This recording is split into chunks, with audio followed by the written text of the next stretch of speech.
Welcome to the Chop Seat, where Braves country meets the big leagues. Your host Vic is here to break down everything from truest part to the top of the standings across the league. From walk-offs to wild trades, this is your seat for everything baseball, but a heavy dose of chop. So grab your glove and settle in, because the Chop Seat is open. Welcome to the Chop Seat, your favorite place for Braves, baseball, and the rest of the league. I'm your host, Vic, and today is Thursday, August 21st. We're going to catch up with the Braves. Our Braves won another series. 4 series wins in a row, guys. 4 series wins in a row. We're playing good baseball. Probably too little too late. But, hey, at least they're going to end off on a good note, hopefully. Hopefully, we still got another 5 weeks left. So, we can't get carried away. We'll see how they continue to do. We're going to catch up with the action from around the league as we usually do. And then we're going to take a quick look at the upcoming series for the Braves that starts tomorrow night. So let's get it. Let's get it, man. Let's go into our very first segment. It's time for Tomahawk Takes. It's time for Tomahawk Takes, where we take a look at the previous Braves series. And if you guys already know, you guys listen to the show, Tomahawk Takes is brought to you by SeatGeek. Use code CHOPSY20, as you can see below. You're going to save yourself $20 on your first purchase on SeatGeek. Again, use code CHOPSY20. You're going to save yourself $20 off your first purchase. Go catch a show. Go catch a game. Go catch a concert. Whoever your favorite person is, your favorite entertainer, your favorite team, go to SeatGeek. Use code CHOPSY20, and you're going to save yourself $20 off your first purchase. So we had a series that just wrapped up last night. It was against the Chicago White Sox, and we know the White Sox aren't that good, but I gotta be honest, these guys played us tough. As you can see, you're gonna see the scores. Game 1, the White Sox come in and they steal that one, 13-9. It was a crazy series. I'm gonna just get that out the way. It was a crazy series, a lot of scoring, a lot of crazy plays going on. It was pretty wacky, man. It was just a wacky series. But again, the White Sox, they come in, they win game 1. They snapped that 5-game win streak that the Braves had coming into game 1. For the White Sox, it was Joandris Gomez. You remember, he was making his second start of the season, second career start period. He went 5 innings, 7 hits, 4 runs, 3 of those earned, 1 walk and 3 Ks. He ended up picking up the win. He's now 3-1. And Spencer Strider, man, I was hoping he would be able to turn it around. He's been struggling lately. He had 2 starts previously where he got tagged a little bit, and in this one, it kept going. He only went 3 innings, 10 hits, allowed 7 runs, all of those earned, 1 walk, only 2 strikeouts. He took the L, of course. He's 5-11 this year with a 5.24 ERA. Very much not like the guy. Braves were down. They had a little rally going on. Let me just pull it up. Of course, I didn't prepare this game, but they did have a little rally going on. They almost came back. I believe they had the time run towards the end of the game.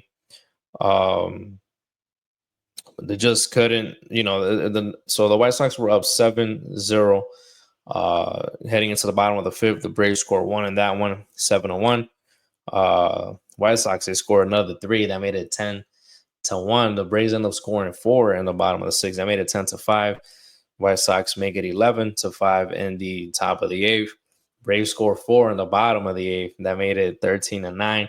And I believe, if my memory recalls correctly, I believe they had the tying run, bases loaded, but they weren't able to pull through. It was just a wacky game, though. But again, what I really liked about this game, what I really enjoyed, is that this offense is now able to fight back and get themselves into ball games. Like I said, we hadn't seen that all year. We had not seen that all year. We saw it with the Mets series. We saw it in the Guardian series. And we saw it in this series as well, where they're able to fight back and get some rallies going. And, a team that you thought they were out of the count as soon as you see them losing, now, you got some hope. Now you could think, hey, maybe they'll put some good hits together, some good at-bats, and that's exactly what the offense is doing. So even though they took the L, yes, it was disappointing losing to the Chicago White Sox. But again, you had some good signs when it came to the offense. We go to game two. Game two, another wacky game, real crazy game. But the Braves were able to come back in this one. They were down 10-4 at one point, kind of similar to game one. But in this one, they're able to pull it off, pull the comeback off. They end up winning this one 11-10. Everyone was hitting in this one. Everyone got on base for the Braves. I think the only person that didn't get on was Nicky Allen. He was pinch hit for. What's his name again? Sorry, guys. I forget this guy's name. Vidal Brujan. He came in and he got a hit. So pretty much they got base runners or hits from all 9 spots, which is good to see. That's the way you want to see this offense working. For the White Sox, it was Shane Smith. He went 6 innings, 7 hits, 4 runs. All those earned 2 walks and 4 Ks. He now has a 4.12 ERA. For the Braves, it was Bryce Elder, and he also got rocked. He went 4 2/3, 9 hits, allowed 8 runs. All those earned 2 walks, 3 Ks. He now has a 6.29 ERA. So Spencer Strider and Bryce Elder, they gave up a total of 15 runs and 7 2/3. So these guys got rocked, man. They got rocked. They definitely got rocked. But thankfully, in this one, fortunately, the offense was able to fight back. The Braves took an early lead. They were up 2-0 in the bottom of the first.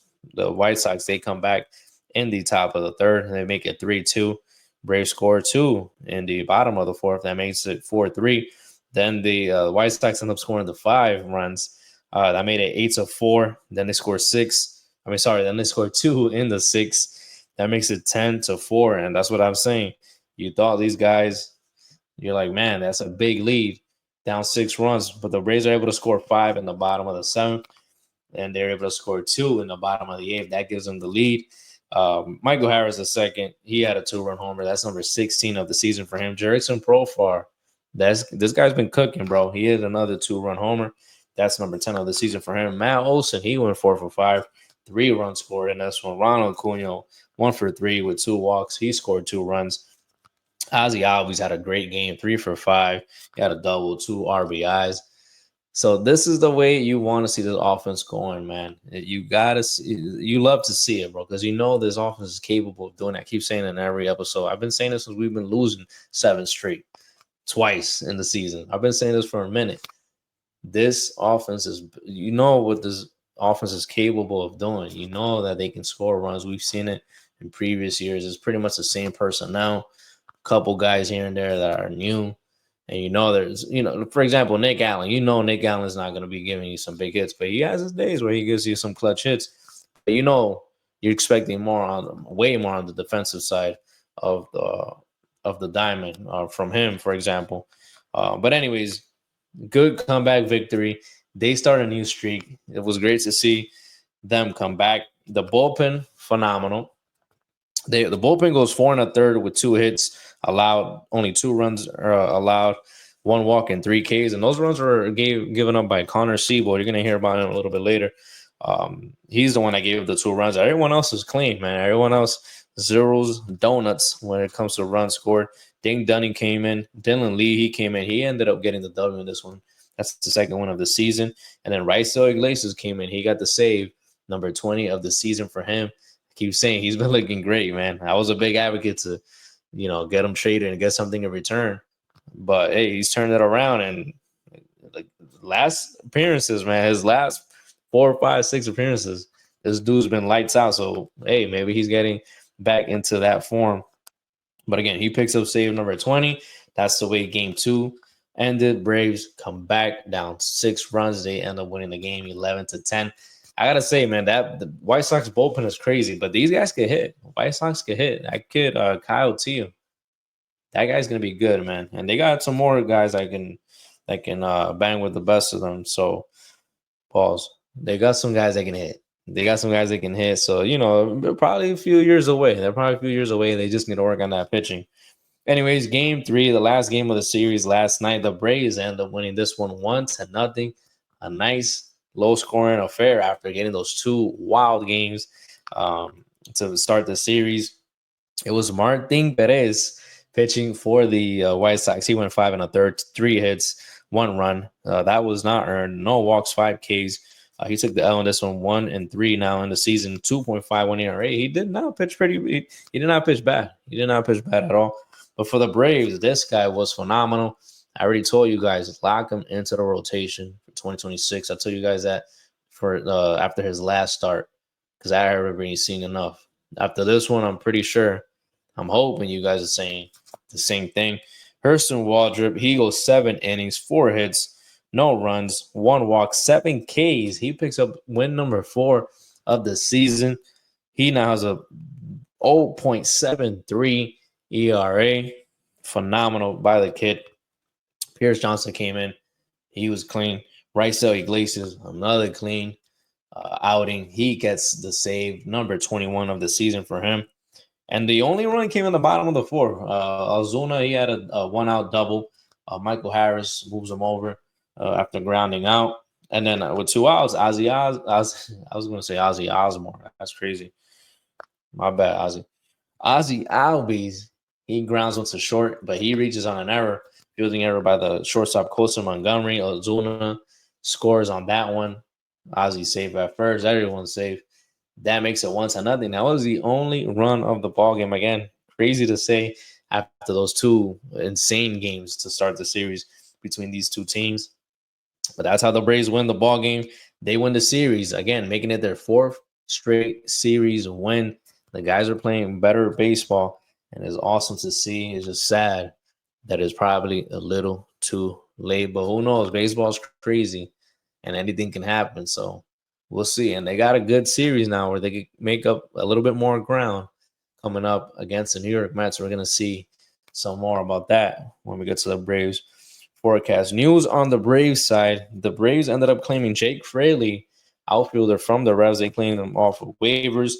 They ended up sending Connor Sewell down to AAA. That just happened a few hours ago. And they also claimed Cal Quantrill from the Marlins. And they send down Dane Dunning to AAA. Dylan Dodd, he was recalled from AAA. And they placed Luke Williams on the 10-day IL with a strained left oblique. I don't know. It sounds like a phantom IL stint for me. I don't know. I don't remember seeing him getting hurt. But, hey, I'm not there, so I don't know. But, hey, it works. If it works, you got to keep going with it. And bad news, Austin Riley, he received – well, he underwent, not received. Well, he did receive, but he underwent core injury surgery today. He's going to be out for the rest of the season. He'll be expected to return in 2026 spring training. He'll be supposed to be ready by then. So we're going to see a lot more of Nacho Alvarez. And he's been doing pretty good filling in for him. So, we'll see. Hopefully he can keep it up. And hopefully Austin Riley will be back by 2026 spring training. That's all I have for Tomahawk Takes, man. It was a quick Tomahawk Takes hitter. So we're going to head into our next segment. It's time for the MLB.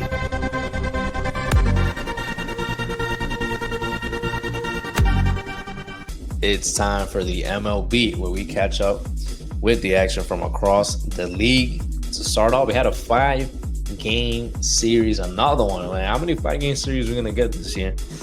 We had another one, a 5-game series. It was the Milwaukee Brewers, the Red Hot Brewers, facing the NL Central rivals right behind them in the standings, or trying to get a little bit closer, the Chicago Cubs.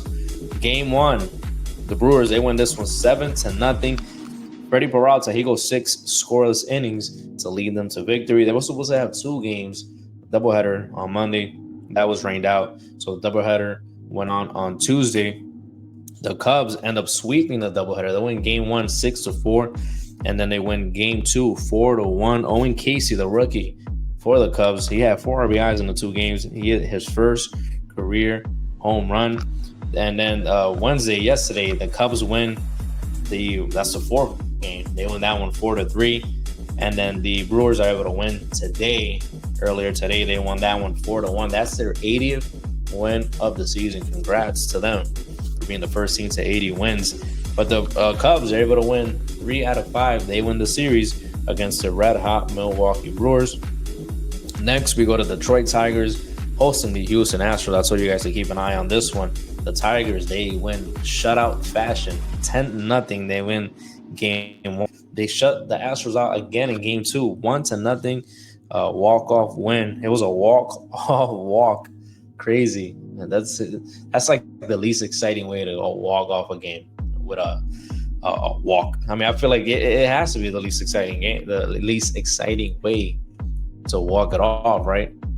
What do you guys think? Let me know. I mean, because if you got a wild pitch, that's exciting.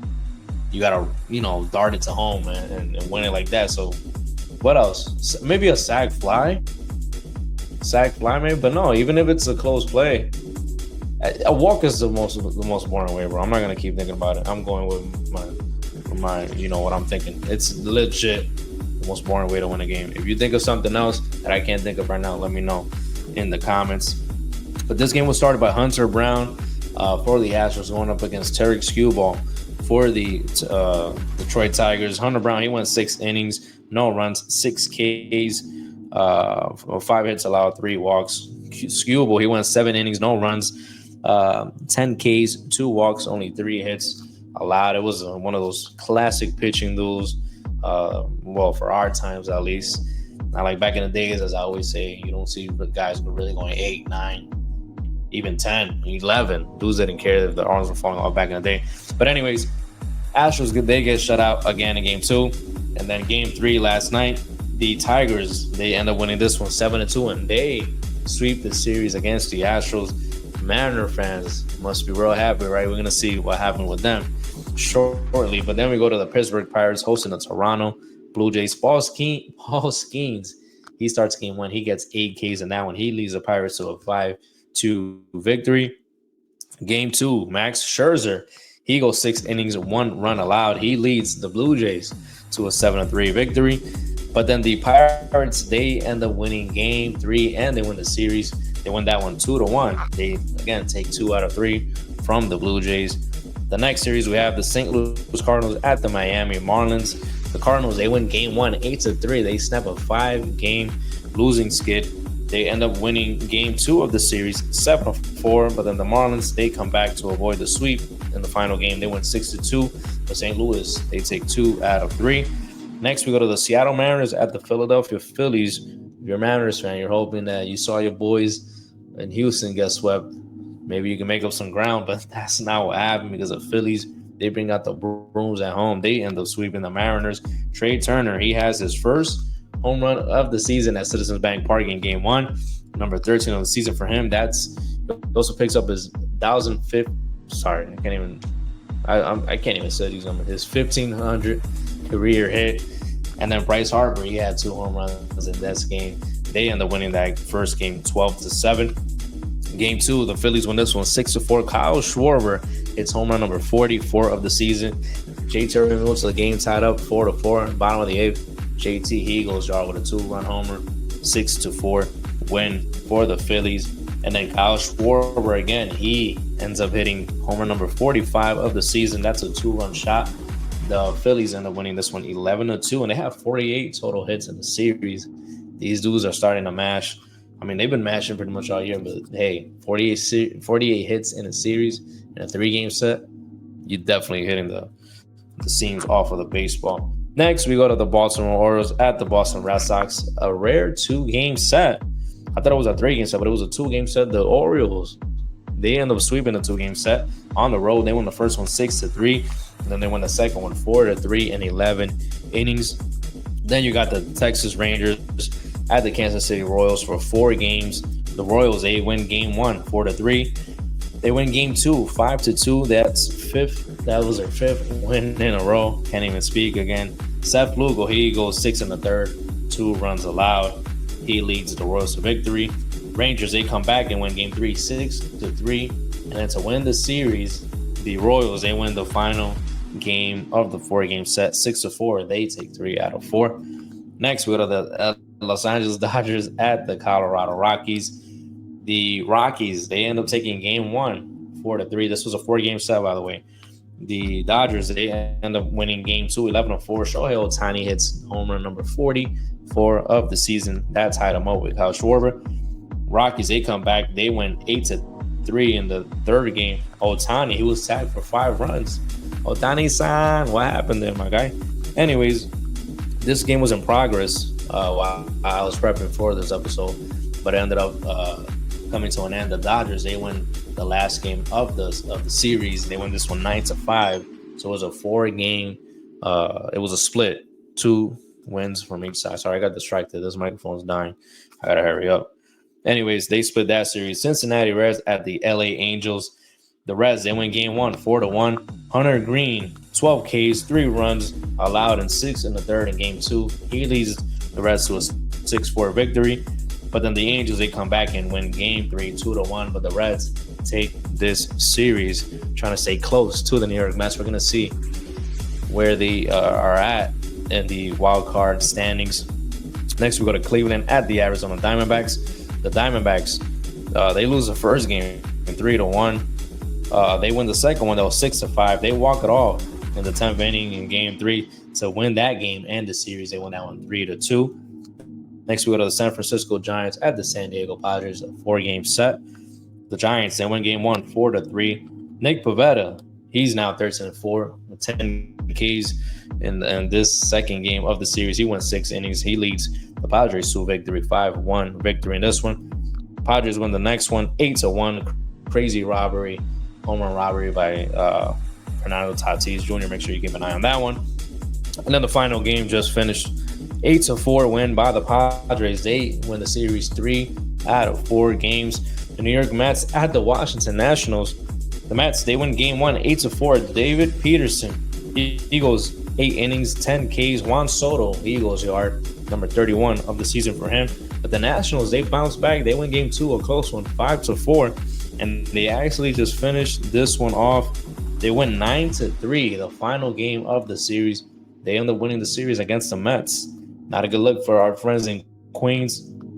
Next, we go to the New York Yankees at the Tampa Bay Rays, a 2-game set. In this one, 9 total homers in game 1 by the Yankees. The Bronx Bombers, they're back in town. Judge, he hits number 40. Belly, he hits one back-to-back. And then they went back-to-back, bro. Giancarlo Stanton hits one out as well. Again, 9 total homers in this one. Judge, he hit one out. That was number 40, like I said. Cody Bellinger. I don't know why I always go to Clay. Cody Bellinger, he had 2 in this one. Stan had 2. Jose Caballero, he had 2. Jazz Chisholm, he hit one out. Ben Rice, he hits one out. Again, 9 total home runs in this one. And then game 2, the Yankees was breaking in this one because they hit 5 homers in this one. 14 total homers in the 2-game set. It was Cam Schlitter also. He was perfect through 6 innings. So I know some of you guys are excited to see that. Trent Grisham, he hit a homer in this one. Jose Caballero. I think Grisham hit 2, if I'm not mistaken. Jose Caballero, he steals stolen base number 40. He's the first one to reach that. And then besides all that, the Rays were able to tie it up. But then Giancarlo Stanton, he hits a pinch hit, 2-run home run. That's how the Yankees are able to win this one in 10 innings, extra inning baseball. But again, 14 total home runs by the Bronx Bombers. They're looking better than they were a week ago, or probably 2 weeks ago. So they've been looking a little bit better. Last series that we had, I got to hurry up before this mic dies. The Athletics at the Minnesota Twins. Athletics, they win game 1, 6-3. They win game 2, 4-2 in 10 innings. And they bring out the brooms because they sweep them. They win the final game 8-3. That's everything that went down. We have some series that I think they just started already. It's about 7 o'clock over here. Houston Astros at Baltimore. They're going to be starting a 4-game set.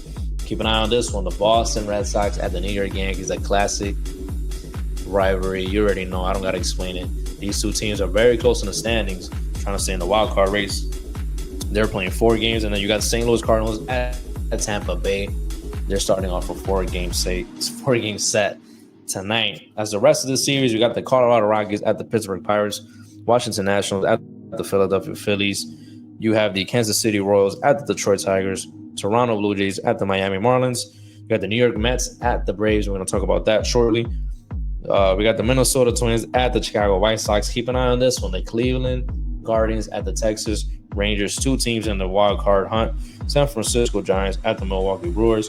Chicago Cubs at the LA Angels. Cincinnati at the Arizona Diamondbacks. Keep an eye on this one. Los Angeles Dodgers at the San Diego Padres, and then the Athletics at the Seattle Mariners. So that's all we have for the matchups that are coming up. Standings are as follows.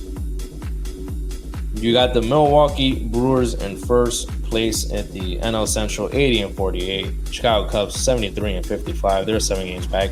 The Reds, 67-61, 13 games back. St. Louis, 63-65, 17 games back. Pittsburgh Pirates, 54-74. Dodgers, 73-55. Trying to hurry up. San Diego Padres, 72-56, 1 game back. And again, they'll be starting that series tomorrow night, so keep an eye on that one. Arizona Diamondbacks, 62-66, 11 games back. San Francisco Giants, 61-67, 12 games back. And the Colorado Rockies, 37-91. And then the NL East, Philadelphia Phillies, 74-53. The New York Mets, 7 games back, 67-60. Phillies have won 4 in a row, by the way. Miami Marlins, 60-67, 14 games back. The Braves, 58-69, 16 games back. Washington Nationals, 52-75. They're 22 games back. Now the American League, the AL Central, Detroit Tigers, 76-53. The Royals have taken over second place, 66-62. They're 9.5 games back. Guardians, 64-62, 10.5 back. Minnesota Twins, 58-69, 17 games back. Chicago White Sox, 45-82. AL West, 69-58 are your Houston Astros. Mariners right behind them, 68-61.5 games back. They've lost 5 in a row, and the Astros have lost 4 in a row. So this was a good opportunity for them to be able to make up some ground, but the Mariners were not able to take advantage of it. Texas Rangers, 63-66. They're 7 games back. Angels, 61-66, 8 games back. Athletics, 59-70, 11 games back. Let's go. Last division. Toronto Blue Jays, 74-54. They have a 4-game lead over the New York Yankees, who are 69-57. They won 5 in a row. They're the hottest team in baseball right now. They must be. They are definitely the hottest team in baseball. Boston Red Sox, 68-59. They're 5.5 games back. They've lost 3 in a row. With the Rays, 61-62, 12.5 games back. They've also lost 3 in a row. And 59-67, the Baltimore Orioles, they're trying to creep up, 14 games back. They have won 3 in a row. So the wild card is looking like this. Milwaukee, Phillies, Dodgers, they got the divisions. Chicago Cubs, 5.5 up on the final spot. They got the first wild card spot. Padres right behind them, 72-56. New York Mets, 67-60. They have the final spot. Cincinnati Reds, separated by half a game. St. Louis, 4.5. Arizona, 5.5. San Francisco, 6.5. Miami, 7. Braves, 9. And we're going to be facing the Mets. So we're going to be looking at that pretty soon. Then we have the Detroit Tigers, the Toronto Blue Jays, Houston Astros in the American League. You got the Yankees with the first wildcard spot. Boston, half a game behind them. Seattle has a final spot. Kansas City, 2 games back. Cleveland, 3. Rangers, 5.5. Angels, 6.5. Tampa Bay, 6.5. Baltimore, 8. I'll leave it at that right there. That's where we're going to end off. But that is how the standings are looking. It's going to get even crazier. We got about, 5 weeks left of the season, of the regular season. So, yeah, it's going to get crazier. It's going to get crazier. We will keep an eye on that, as we usually do.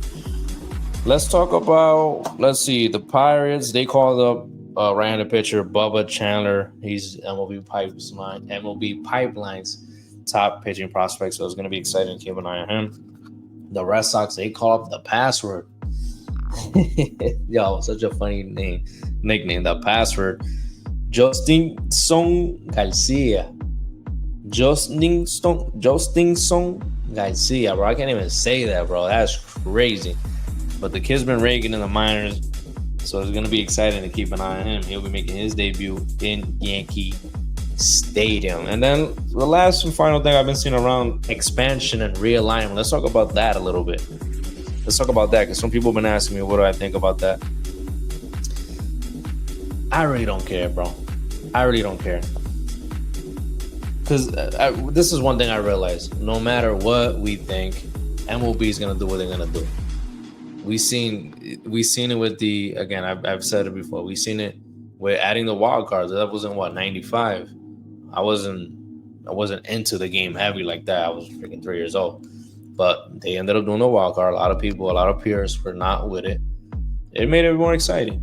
It made it more exciting. We got to be honest. It's made the game more exciting when they added the wild card. They had expansion teams. Obviously, we've had expansion teams. So Diamondbacks, the Rockies, Marlins, all that good stuff. We've seen that already. So we know expansion is good. Hopefully, the problem is that a lot of these teams don't know how to stay competitive. That's the problem. So I don't know if the changing the division is going to fix that, the realigning of divisions. Hopefully it does. But anyways, you saw it with the shift. They took out the shift. They added the ghost runner. They added the pitch clock. I could keep going on and on, on and on. So my thing is, if they do it, they do it. It's fine. It's not a big deal. It is what it is. We're all going to get used to it because they know baseball is a sport that MLB knows. If you're watching baseball because you really love the game. So regardless of what things they do, what things they add, they know we're still going to watch the game. It's honest truth, bro. They know we're going to watch the game. We know we're still going to watch the game because we just love it so much that it is what it is, bro. We're still going to follow it. So anyways, this is how the divisions are looking. I saw this from MLB on Fox. There's plenty of potential MLB realignment pictures out there. Everyone has an opinion. Everyone has a thing. It'll be the National League Midwest. That'll be the Chicago Cubs, Chicago White Sox, St. Louis Cardinals, and the Cincinnati Reds. NL Central, Colorado Rockies, Kansas City Royals, Texas Rangers, Houston Nationals. National League Southwest, Los Angeles Dodgers, San Diego Padres, Los Angeles Angels, Arizona Diamondbacks. National League Northwest, Seattle Mariners, Oakland A's, San Francisco Giants, and here they have the Portland team, but I know they've been talking about Salt Lake City too.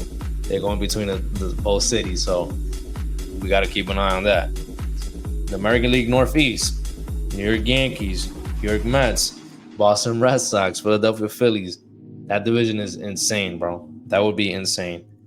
American League Mid-Atlantic, you got the Baltimore Orioles, you got the Washington Nationals, Pittsburgh Pirates, Cleveland Guardians. American League Great Lakes, Minnesota Twins, Detroit Tigers, Milwaukee Brewers, Toronto Blue Jays. And then the American League Southeast, it will be the Atlanta Braves, Miami Marlins, the Tampa Bay Rays, and here they have the Charlotte team, Charlotte, North Carolina team. A lot of people, they've been going back and forth, Charlotte and Nashville. So we got to keep an eye on those two cities, see who ends up picking it up, or maybe it might be some other team or some other city. But from what it looks like, if we go to the American League Southeast, it's going to be kind of easy for us. I'm not even trying to be cocky or anything, but we know how the Marlins and the Rays have been historically. I mean, you got to give credit to the Rays. They usually, find a way to stay competitive. But Miami Marlins, come on now.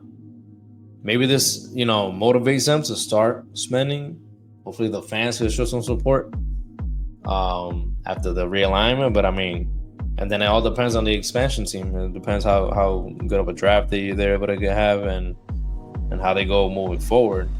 So again, looking at it at first glance, it looks like the Braves are going to have it pretty easy if they are moved to the American League Southeast. But anyways, like I said, if they do the realignment, the expansion, they know we're going to keep watching. So it is what it is. It is what it is. They're probably going to do it eventually. I think they said, 2029 is going to be the estimated time, the ETA for the expansion teams and the realignment. So, hey, let's enjoy what we have now. And then we're going to have to stay tuned and see what actually ends up happening in the near future. So, I think that's all I have, guys. That's all I have for the MLB. And we're going to head into our last segment once I bring this techno beat down. Because you know how it goes. There we go. All right, guys. So that's all I have for the MLB. Now let's head into our next and final segment. It's time for your Braves forecast. It's time for the Braves forecast, where we take a look at the upcoming Braves series. It's our friends, little bro, New York Mets coming into town. They're 67. No, actually, I got to fix this. Because when I was preparing this was before the game finished. So they are now 67 and 60. I had them at 67 and 59.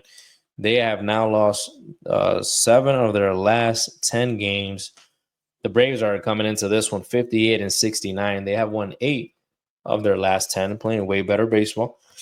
This is starting the first of 10 straight games against NL East opponents. They have 3 against the Mets, 3 against the Phillies, 3 against the Marlins, and then 4 against the Phillies. And if we want to take a further glance at the Braves forecast, it's a tough schedule for the Braves, man. If they're gonna make anything happen, if they do make anything happen, you gotta say these guys have definitely earned it.